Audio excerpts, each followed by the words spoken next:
myself saying that these times of making plans in the midst of a pandemic feels like building a sandcastle as a tide is coming in. Over the summer, we made plans for the school year, knowing that as the waves drew closer, our moat might overflow. A tower on this side or that might come down. The walls were not built to last, building them with sand, but we still built them anyway, in order to show ourselves and others that our hope was in God and in the desire to build a place where we can gather to walk and pray and worship together.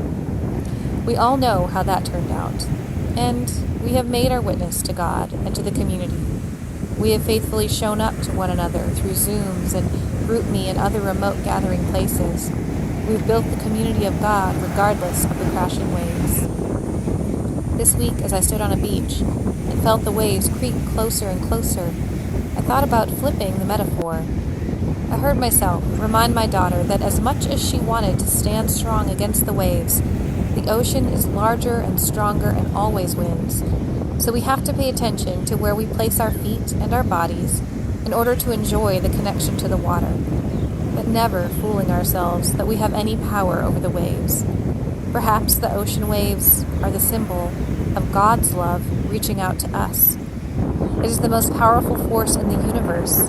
It is the splash that draws us and the sand to come in and be surrounded by and overwhelmed by and enveloped in that power of love that is God at work in us and in our world.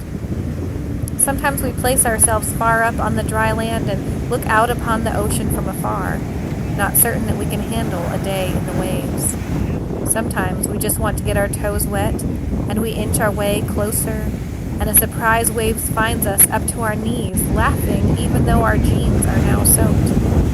Sometimes we sit and play in the sand and make an offering of a sandcastle, and the waves come closer and closer and pulls that sandcastle to our eyes down to rubble, when in actuality the offering is drawn in amongst all the other love offerings that are now deep in the heart of the ocean, deep in the heart of God, and fully a part of the most powerful love of all. The ocean and the waves and God's love are constant, eternal, transcendent. Whether we are at the beach or hundreds of miles away, God's love is at work in us and in the world around us, and welcomes our contributions of worship, community, and love to the eternal source of that power.